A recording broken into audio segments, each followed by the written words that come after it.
เป็นศาสนาสำหรับชาติเราศาสนาในสมัยนี้เป็นของที่แยกจากชาติไม่ได้เป็นความจำเป็นที่เราทั้งหลายผู้เป็นไทยจะต้องมั่นคงอยู่ในศาสนาพระพุทธซึ่งเป็นศาสนาสำหรับชาติเราพระพุทธศาสนาก็ดีหรือศาสนาใดก็ดีที่ตั้งมั่นอยู่ได้ก็ด้วยความมั่นคงของผู้เลื่อมใสตั้งใจที่จะรักษาและข้าพเจ้าพูดทั้งนี้ก็เพื่อชักชวนท่านทั้งหลายอย่างเป็นเพื่อนไทยและเพื่อนพุทธศาสนิกชนด้วยกันทั้งนั้นเพื่อความมั่นคงแห่งพระพุทธศาสนาข้าพเจ้ารู้สึกว่าได้ทำหน้าที่สมควรแก่อุปถัมภ์พระพุทธศาสนาเราจะตั้งใจรักษาศาสนาของเราด้วยชีวิตและถ้าท่านตั้งใจจะช่วยข้าพเจ้าในกิจอันใหญ่นี้แล้วก็จะเป็นที่พอใจข้าพเจ้าเป็นอันมากเพราะฉะนั้นเป็นหน้าที่ของเราทั้งหลายที่จะช่วยกันบำรุงรักษาพระพุทธศาสนาอย่าให้เสื่อมสูญไปการที่จะบำรุงพระพุทธศาสนาเราต้องรู้สึกก่อนว่าหลักของพระพุทธศาสนาคืออะไรเราจะถือว่าเราเป็นไทยด้วยกันหมดเราจะต้องรักษาความเป็นไทยของเราให้ยั่งยืนเราจะต้องรักษาพระพุทธศาสนาให้ถาวรวัฒนาการอย่างที่เป็นมาแล้วหลายชั่วโคตรของเราทั้งหลายพระบรมราโชวาทของพระบาทสมเด็จพระมงกุฎเกล้าเจ้าอยู่หัวรัชกาลที่ 6พระบรมราโชวาทก็ดีพระราชนิพนธ์ก็ดีหรือพระบรมราชโองการของพระมหากษัตริย์ถือเป็นบทบัญญัติแห่งกฎหมายทั้งหมดทั้งสิ้นการบัญญัติให้พระพุทธศาสนาเป็นศาสนาประจำชาติไทยไว้ในรัฐธรรมนูญจึงเป็นสิ่งที่ถูกต้องทั้งกฎหมายและทางโบราณราชประเพณีการบัญญัติให้พระพุทธศาสนาเป็นศาสนาประจำชาติไทยไว้ในรัฐธรรมนูญย่อมเป็นหลักค้ำประกันให้กับประชาชนคนไทยว่าตนได้ปฏิบัติตามกฎหมายอย่างแท้จริงการบัญญัติให้พระพุทธศาสนาเป็นศาสนาประจำชาติไทยไว้ในรัฐธรรมนูญมิได้เป็นการลิดรอนสิทธิเสรีภาพของผู้ใดแต่เป็นการยืนยันความจริงตามกฎหมายและประวัติศาสตร์ชาติไทยการบัญญัติให้พระพุทธศาสนาเป็นศาสนาประจำชาติไทยไว้ในรัฐธรรมนูญจะทำให้พระพุทธศาสนาได้รับการอุปถัมภ์และคุ้มครองจากรัฐดุจเดียวกันกับที่องค์พระมหากษัตริย์ทรงกระทำมาการบัญญัติให้พระพุทธศาสนาเป็นศาสนาประจำชาติไทยไว้ในรัฐธรรมนูญจะป้องกันพระพุทธศาสนาไม่ให้ถูกลัทธินิกายนอกศาสนากระทำการใดๆได้ด้วยอุบายต่างๆนานาการบัญญัติให้พระพุทธศาสนาเป็นศาสนาประจำชาติไทยไว้ในรัฐธรรมนูญจะทำให้สังคมไทยมีแต่ความสุขร่มเย็นเป็นธรรมทั้งต่อคนศาสนาอื่นและคนสัญชาติอื่นได้อย่างแท้จริงแต่ถ้าไม่บัญญัติให้พระพุทธศาสนาเป็นศาสนาประจำชาติไทยไว้ในรัฐธรรมนูญในอนาคตประเทศไทยจะต้องตกอยู่ในสถานะเดียวกันกับพื้นที่ท่านผู้ฟังสามารถติดตามรับฟังรายการนี้และรายการธรรมะสาระที่เป็นประโยชน์มากมายผ่านทางแอปพลิเคชันในโทรศัพท์มือถือของท่านได้เพียงท่านดาวน์โหลดแอปพลิเคชันที่ชื่อว่าวิทยุพุทธศาสนาทั่วไทยไว้ในโทรศัพท์ก็จะมีสถานีวิทยุปรากฏอยู่ในโทรศัพท์ของท่านผ่านแอปพลิเคชันนี้ถึง40สถานีให้ท่านทั้งหลายได้เลือกรับฟังอย่างอิสระนี่คือทางเลือกแห่งการศึกษาเรียนรู้ธรรมะอีกทางหนึ่ง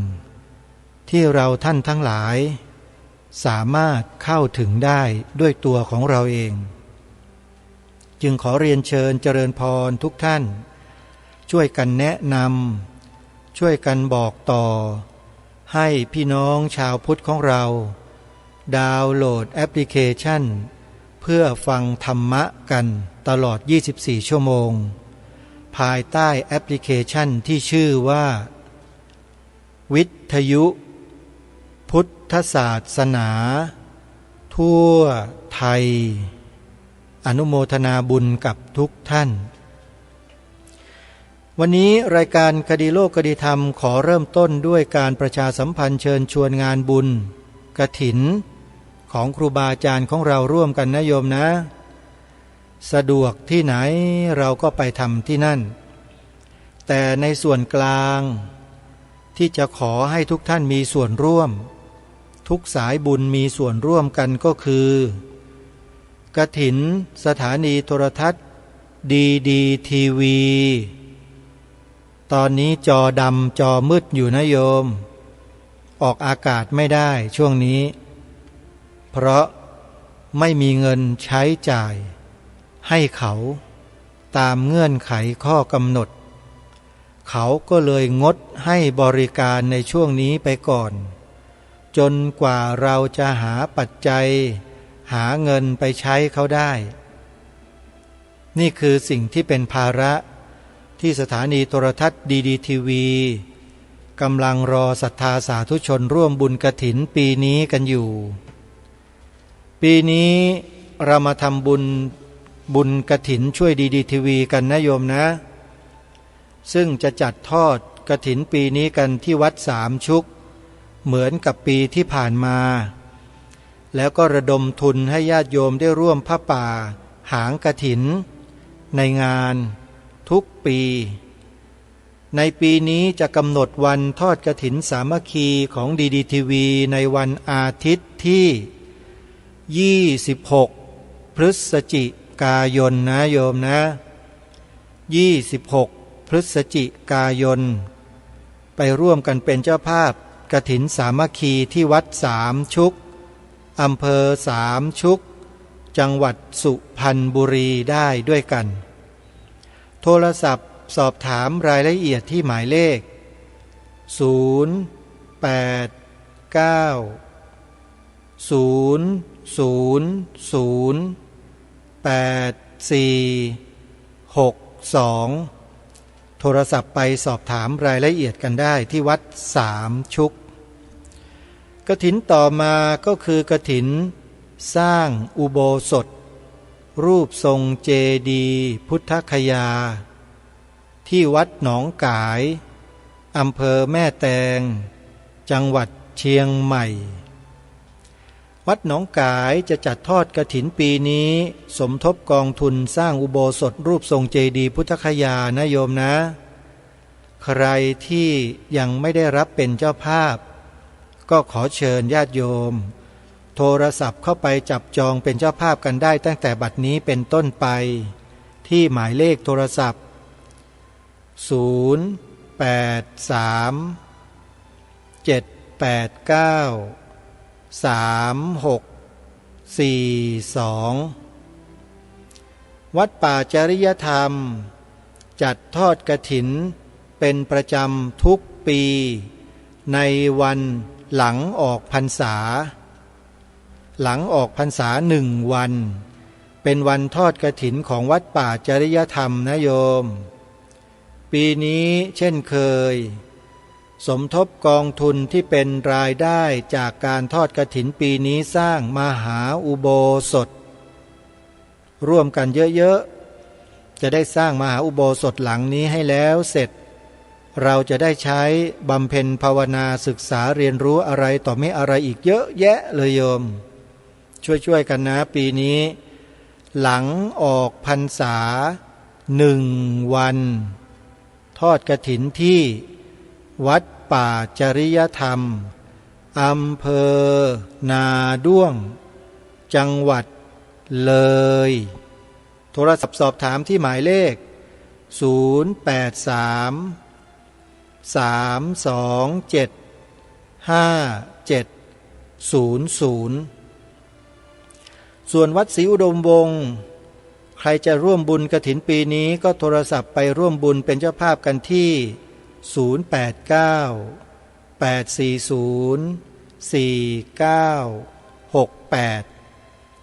วัดฝายหินท่านใดจะร่วมเป็นเจ้าภาพกฐินปีนี้ติดต่อไปที่หมายเลขโทรศัพท์0870915294วัดอารามมงคลโทรศัพท์ไปที่หมายเลข0840344606วัดบ้านปลาคูนอำเภอโพนทรายจังหวัด101ที่นี่อยู่ไกลโยมไกลความเจริญนิดนึงถ้าเราร่วมด้วยช่วยกันเป็นเจ้าภาพกฐินปีนี้ให้วัดบ้านปลาคูนก็จะเป็นประโยชน์ต่อคนหมู่มากเลยเพราะว่าวัดนี้กระจายเสียงวิทยุออกอากาศเปิดธรรมะให้ผู้คนทั่วไปได้ฟังได้อย่างกว้างขวางมากนะโยมนะ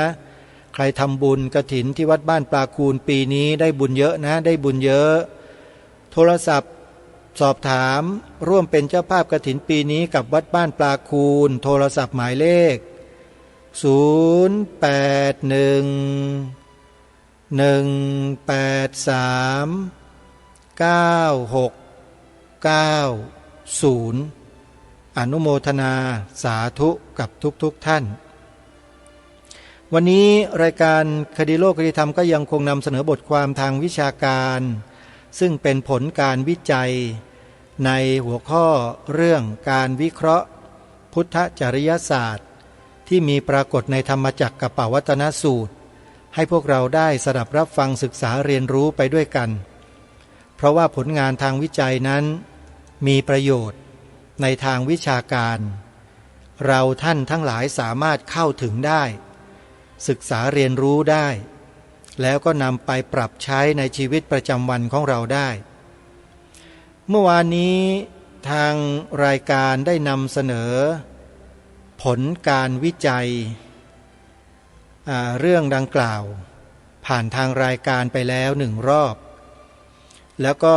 อภิปรายผลการวิจัยซึ่งได้อ่านมาถึงข้อที่2จบลงไปแล้วก็กำลังขึ้นในข้อที่3เป็นบทสรุปผลการวิจัยที่นักศึกษาของมหาวิทยาลัยสงฆ์3 แห่งร่วมกันจัดทำขึ้นมาแล้วก็นำเสนอผลงานนี้ออกสาธารณะรายการไปพบไปเจอเข้าก็เลยนำมาเผยแพร่ให้พวกเราได้ศึกษาเรียนรู้การวิจัยครั้งนี้ไปด้วยกันวันนี้จะเป็นข้อที่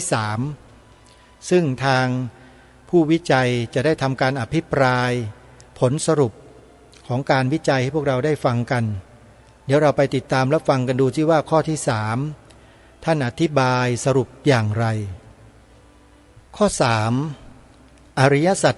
4และมรรคมีองค์8ในธรรมจักรกัปปวัตนสูตรถือเป็นพุทธจริยศาสตร์ขั้นสูงมาเป็นเครื่องมือพัฒนาสติปัญญาของมนุษย์ให้หลุดพ้นจากวัฏฏสงสารและพัฒนาความเป็นมนุษย์ให้เป็นอภิมนุษย์ที่สามารถบรรลุถึงพระนิพพานโดยไม่ต้องกลับมาในวัฏฏสงสารอีกซึ่งสอดคล้องกับพระมนตรีสุปุติโกได้ศึกษาวิจัยเรื่องการศึกษาเปรียบเทียบจริยศาสตร์ของอริสโตเติลกับพุทธจริยศาสตร์แสดงให้เห็นว่าชีวิตของมนุษย์นั้นเต็มไปด้วยความทุกข์โดยมีรากเหง้าของความทุกข์คือตัณหาความหลุดพ้นจากความทุกข์เป็นสิ่งที่เกิดขึ้นได้ความหลุดพ้นจากความทุกข์โดยสิ้นเชิงพึงปฏิบัติตามอริยมรรคมีองค์8ประการซึ่งอริยมรรคมีองค์8ประการนี้ใน2ประการแรกจะเป็นองค์มรรคที่เกี่ยวกับเรื่องความคิดเหตุผลทางปัญญาหรือกรอบความคิดอีก3ประการต่อมาเป็นเรื่องจริยธรรมความประพฤติที่มีความจำเป็นในประการสุดท้ายเป็นเรื่องการฝึกฝนอบรมจิตใจให้เป็นสมาธิ เพื่อไตร่ตรองพิจารณาความจริงที่เป็นปรมัตถสัจจะจนเข้าถึงความสงบระงับและเห็นแจ้งในชีวิตตามความเป็นจริงจนบรรลุพระนิพพานอันเป็นสภาวะที่ถือว่าเป็นบรมสุขหรือสุขอย่างยิ่งสิ่งสำคัญอีกประการหนึ่งที่จะชี้ให้เห็นคือหลักมัชฌิมาของอริสโตเติลเป็นหลักที่สะท้อนให้เห็นถึงการเชื่อมโยงระหว่างความรู้ทางด้านทฤษฎีและความรู้ทางด้านการปฏิบัติเข้าด้วยกันอย่างไรก็ตามในทางพระพุทธศาสนาหลักมัชฌิมาปฏิปทายังมีรายละเอียดในเรื่องสมาธิและองค์มรรคที่จะนำไปสู่การบรรลุความสมบูรณ์ยิ่งที่ทำวิจัยเรื่องการวิเคราะห์พุทธจริยศาสตร์ที่ปรากฏในธรรมจักรกัปปวัตนสูตรพบว่าการเวียนว่ายตายเกิดในวัฏสงสารเป็นสิ่งที่น่ากลัวและไม่เที่ยงแท้แน่นอนบางชีวิตอาจต้องไปเกิดสุขติหรือทุกขติการที่เราจะพ้นวัฏสงสารได้นั้นเราก็ต้องรู้จักรักษาศีลภาวนามันปฏิบัติธรรมรู้จักให้ทานและสะสมบุญบารมีไว้มากๆเพื่อเราจะได้ไปยังจุดหมายสูงสุดของเราก็คือพระนิพพานนี่เป็นผลสรุปการวิจัยเรื่องการวิเคราะห์พุทธจริยศาสตร์ที่มีปรากฏในธรรมจักรกัปปวัตนสูตร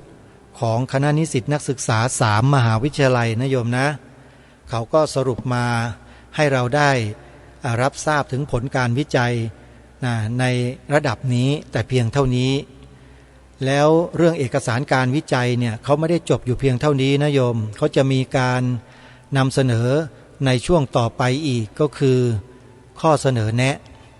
จะมีข้อเสนอแนะจากนั้น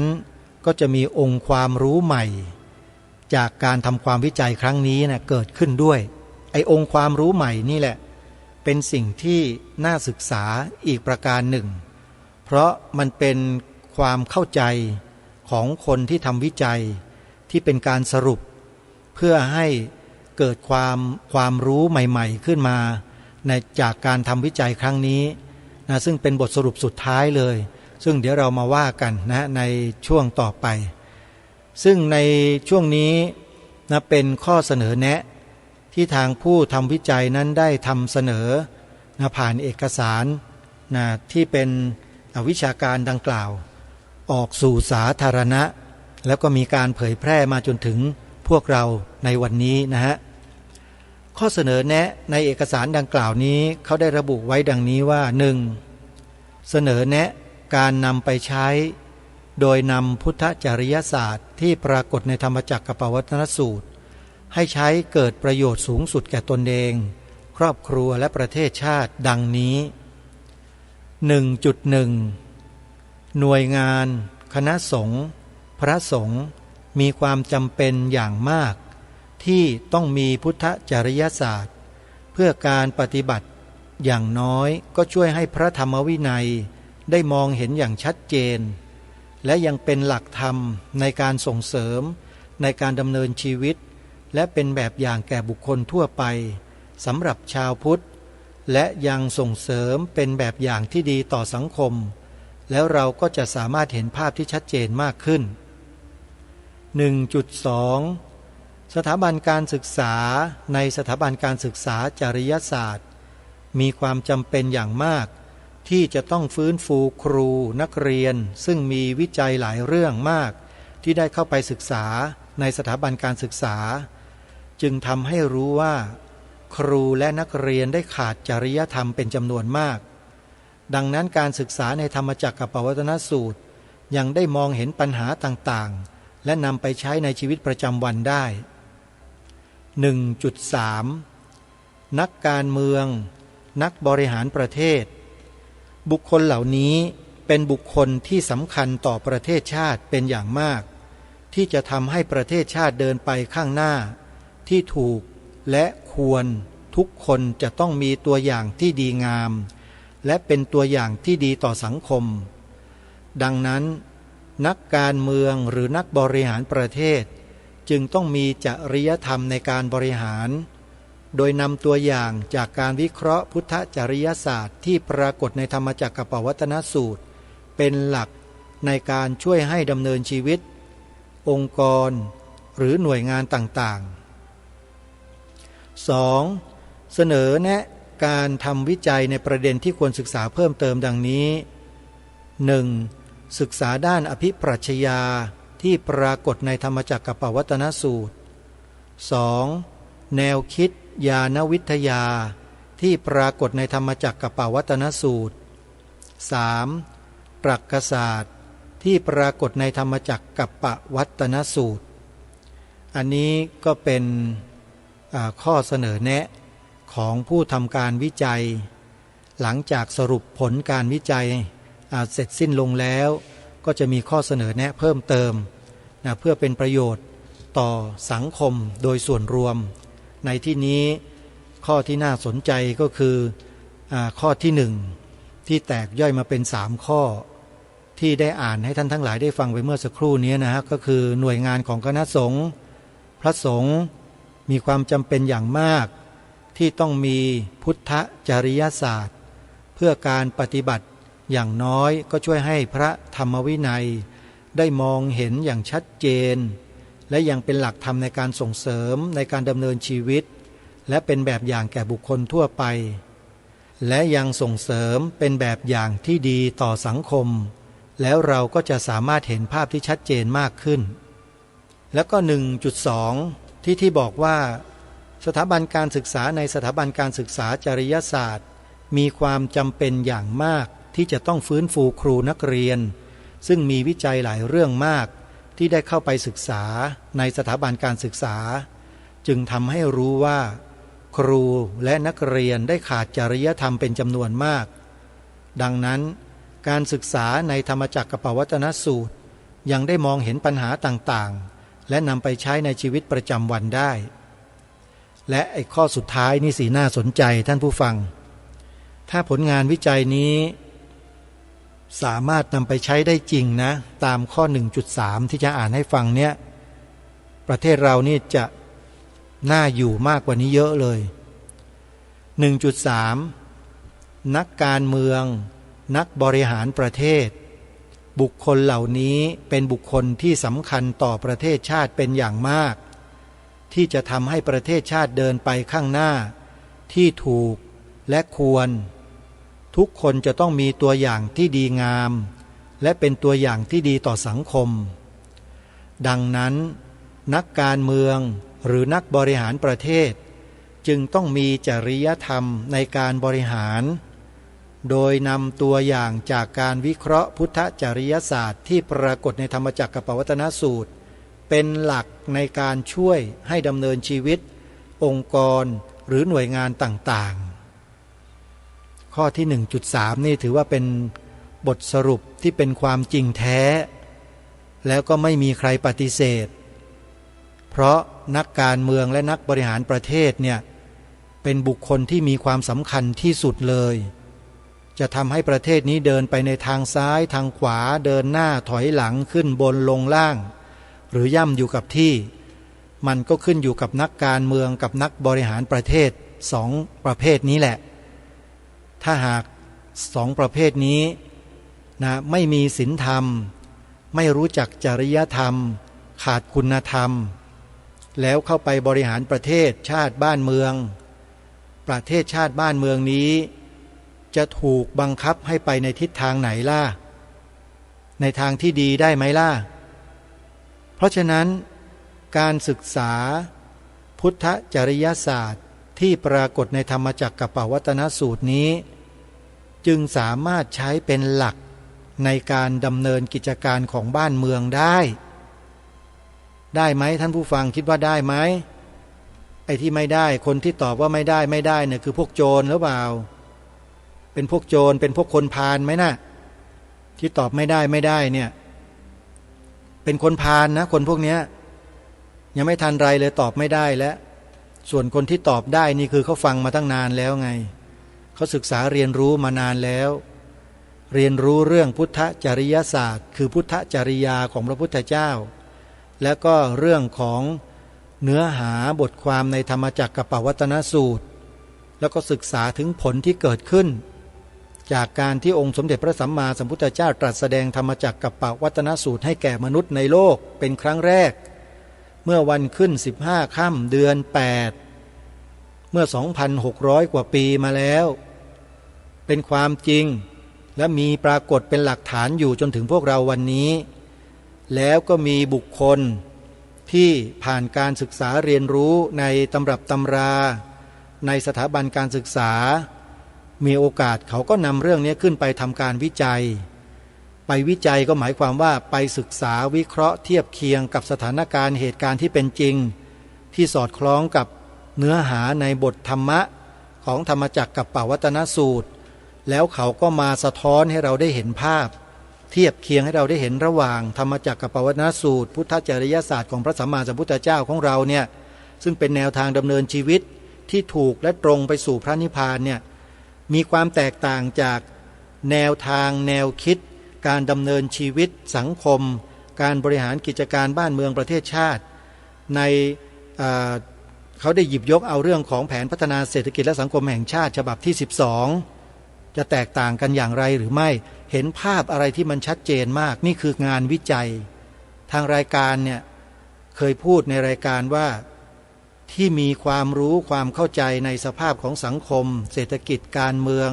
อะไรต่างๆที่เป็นหลักวิชาการเนี่ยก็เพราะไปอ่านไปศึกษางานวิจัยของท่านเหล่านี้นี่แหละไปหาอ่านตามห้องสมุดของมหาวิทยาลัยธรรมศาสตร์ท่าพระจันทร์เนี่ยอยู่ใกล้ๆตรงนี้หรือไม่ก็ไปหอสมุดแห่งชาติไปศึกษาพงศาวดารบ้างหอจดหมายเหตุเกี่ยวกับพระราชนิพนธ์อะไรต่างๆที่มีการบันทึกจารึกไว้ในอดีตเพื่อศึกษาหาความเทียบเคียงกันแล้วก็ได้ความรู้อะไรเยอะแยะมากมายเกี่ยวกับการค้นคว้าศึกษาด้วยตัวเองเนี่ยมันก็เลยทำให้อ่านและศึกษาเอกสารทางวิชาการนี้แบบเข้าใจได้ไม่ยากหมายถึงผู้ดำเนินรายการเนี่ยนะฮะแล้วก็เลยเห็นว่าเป็นประโยชน์ก็นำมาถ่ายทอดให้แก่พวกเราเนื้อหาของเอกสารฉบับนี้ยังไม่หมดนะยังเหลืออีกช่วงสุดท้ายนะเป็นช่วงสุดท้ายที่เป็นไคลแม็กซ์และเป็นที่สำคัญที่อยากจะให้พวกเราทั้งหลายที่ติดตามรับฟังรายการกันมาตั้งแต่ต้นเนี่ยได้ร่วมสดับรับฟังในช่วงสุดท้ายนี้ด้วยเพราะหลังจากที่เราได้ศึกษางานวิจัยขั้นตอนการวิจัยผลสรุปการวิจัยแล้วก็มีการวิจารณ์มีข้อเสนอแนะของผู้ทำวิจัยแล้วเขาก็สรุปมาเป็นองค์ความรู้ใหม่ซึ่งถือว่าเป็นสุดยอดของผลงานการวิจัยนะที่ผู้เสนองานวิจัยเขาได้สรุปมาในช่วงท้ายและหลังจากนั้นก็จะเป็นภาคผนวกคือเป็นข้ออ้างอิงที่ได้มาจากเอกสารที่ไหนเขาก็จะเขียนเอาไว้ด้านล่างองค์ความรู้ใหม่ตรงนี้เนี่ยผู้ดำเนินรายการยังไม่ได้อ่านเลยนะ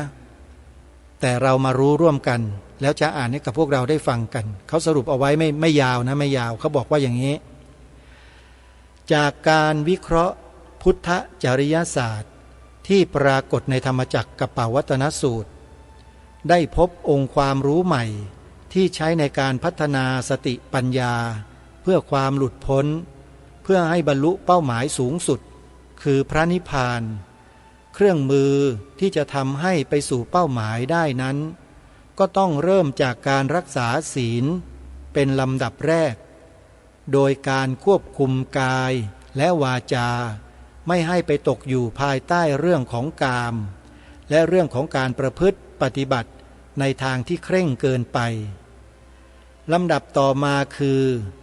ระดับกลางกุศลกรรมบท10ซึ่งเป็นเครื่องมือในการควบคุมใจเพื่อไม่ให้ต้องไปยุ่งเกี่ยวกับสิ่งที่เป็นสิ่งยั่วยุซึ่งจะทำให้ไม่ไปสู่หนทางที่ตั้งเป้าหมายไว้ลำดับสุดท้ายระดับสูงสุดได้แก่มรรคมีองค์8ซึ่งเป็นเครื่องมือพัฒนาทั้งกายวาจาใจและสติปัญญาซึ่งมีอริยสัจ4และมรรค8 ใช้เป็นเครื่องมือช่วยในการพัฒนาสติปัญญาเพื่อความหลุดพ้นทุกข์และทำให้ไปสู่เป้าหมายสูงสุดคือพระนิพพานเครื่องมือระดับสูงพบว่าอริยสัจสี่ประกอบด้วยสมุทัยนิโรธมรรคซึ่งเป็นเครื่องมือในการหาต้นตอต่างๆของปัญหาเพื่อที่จะนำมาแก้ไขส่วนมรรคมีองค์8สัมมาทิฏฐิความเห็นชอบสัมมากัปปะความดำริชอบสัมมาวาจาการพูดชอบ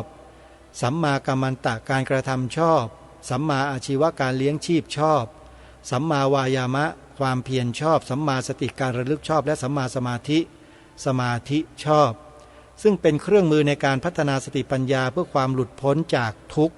และบรรลุเป้าหมายสูงสุดได้คือพระนิพพานและนี่ก็เป็นองค์ความรู้ใหม่ที่ผู้เสนอผลงานวิจัยที่ทำขึ้นมาเพื่อที่จะใช้เป็นผลงานทางวิชาการของตนเองเพื่อจะให้เกิดการให้คะแนนแล้วก็สอบในระดับนั้นๆนะโยมนะก็ถือว่าได้นำมาอ่านให้กับพวกเราได้ศึกษาเรียนรู้ทำความเข้าใจกันในผลงานวิชาการในลักษณะที่เขาทำกันอยู่ทั่วโลกนะโยมนะแต่ที่น่าสนใจก็คือว่าวิธีการนำเสนอวิธีการวิจัยต่างๆและได้ผลของการวิจัยได้ผลสรุปได้ข้อเสนอต่างๆจนกระทั่งมาถึงได้องค์ความรู้ใหม่เนี้ยมันก็ทำให้เราซึ่งเป็นผู้ศึกษาเรียนรู้ผลงานวิจัยต่างๆเหล่านี้ได้ประโยชน์อีกทางหนึ่งด้วยซึ่งถือว่าเป็นทางที่ทันสมัยที่คนรุ่นใหม่เขาถือว่า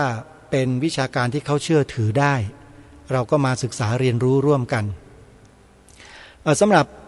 รายการแล้วเมื่อได้อ่านบทความของผู้ทำวิจัยในเรื่องดังกล่าวแล้วเนี่ยก็ยังมีความรู้สึกว่าผลงานวิจัยชิ้นนี้เนี่ยยังไม่ใคร่จะสมบูรณ์เท่าที่ควรอันนี้วิจารณ์ด้วยความรู้สึกของตัวเองนะโยมอาตมาไม่ใช่นักวิชาการนะแต่ลิอ่านนะไปวิเคราะห์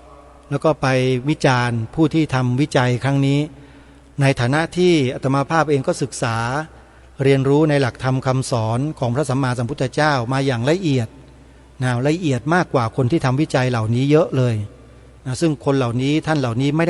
ได้ศึกษาอย่างละเอียดลึกซึ้งแบบนี้มาก่อนอาตมาภาพก็อาจจะอยู่ในฐานะที่จะมาวิพากษ์วิจารณ์ผลงานดังกล่าวได้บ้าง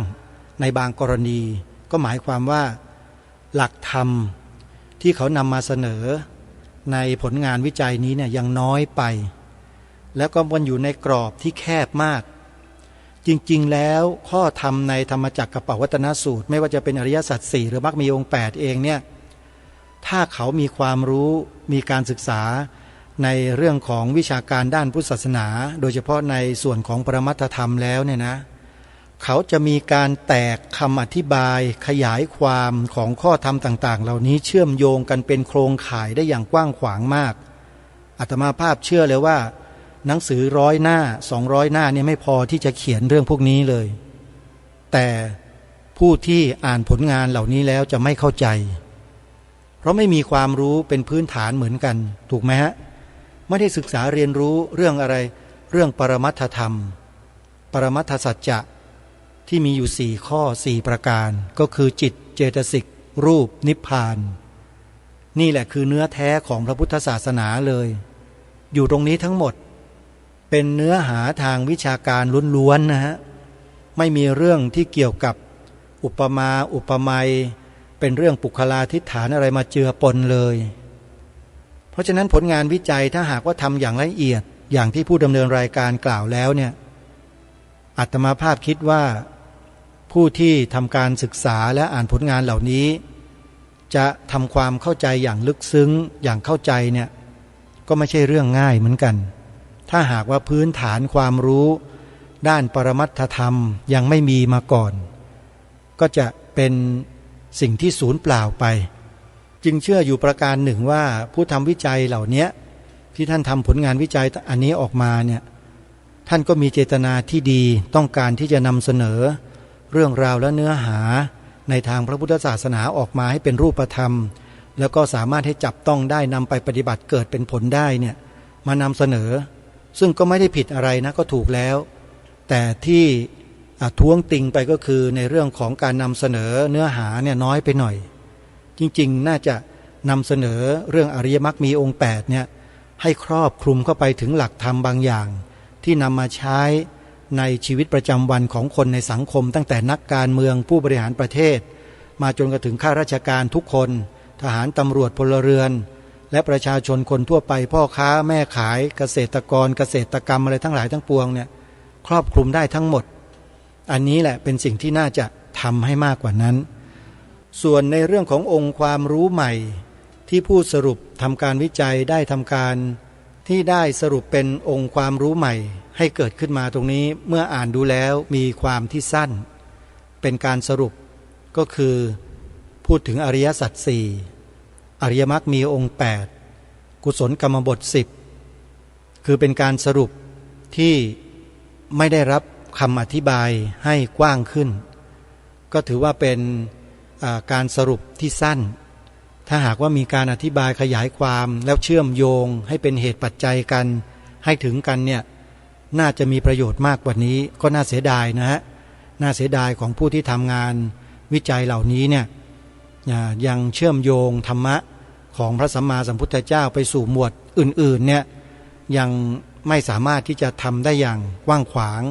แล้วก็ให้เห็นภาพที่ชัดเจนมากยิ่งขึ้นและกว้างยิ่งขึ้นได้ก็น่าเสียดายโยมน่าเสียดายคิดว่าวันหนึ่งเราจะได้มีผลงานที่มีคุณภาพ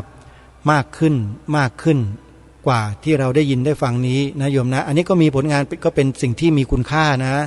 ไม่ใช่ไม่มีแต่ว่าท่านขยายความได้น้อยไปหน่อยนะถ้าเกิดมีคนมาขยายความเพิ่มเติมจากนี้ไปเนี่ยก็จะเป็นประโยชน์มากกว่านี้เยอะเลยนะอาตมาภาพไม่ได้มีความรู้เรื่องงานวิจัยอะไรนะโยมแต่ว่ามีความรู้เรื่องของหลักธรรมก็เลยนำมาวิพากษ์วิจารณ์ธรรมะไม่ได้วิจารณ์ใครนะฮะว่าเป็นธรรมะที่ดีแล้วแต่ขาดการขยายความและเชื่อมโยงข้อธรรมเนี่ยให้เห็นภาพที่กว้างขึ้นมากขึ้นแล้วก็สรุปรวมลงมาให้ทุกคนได้เกิดความเข้าใจตรงกันอันนี้เป็นสิ่งที่สำคัญมากอาตมาภาพเองก็มีปัญญาน้อยไม่ได้มีความสามารถที่จะไปทำการวิจัยทำผลงานวิจัยเหล่านี้ทางด้านวิชาการมาออกมาเป็นผลงานได้หรอกโยมเพราะความรู้ไม่มีแค่ความรู้ในทางธรรมอย่างเดียวความรู้ทางโลกน้อยนะโยมนะอาตมามีความรู้ทางโลกเนี่ยน้อยจึงไม่เข้าใจเรื่องของขั้นตอนวิธีการต่างๆเหล่านี้สักเท่าไหร่แต่อ่านแล้วก็มีความเข้าใจโดยเฉพาะเรื่องราวที่เชื่อมโยงเกี่ยวกับหลักธรรมคำสอนของพระสัมมาสัมพุทธเจ้าอย่างอริยสัจ4อริยมรรคมีองค์8กุศลกรรมบท10เหล่านี้อันนี้เป็นพื้นฐานที่ชาวพุทธเองจะต้องทำความรู้จักให้เกิดขึ้นแต่หมวดธรรมที่สำคัญอื่นๆที่มีความจำเป็นก็มีอยู่ถ้าเกิดได้รับการอธิบายแล้วเชื่อมโยงกันแล้วเนี่ยอาตมาภาพเชื่อว่าประโยชน์จะเกิดมากกว่า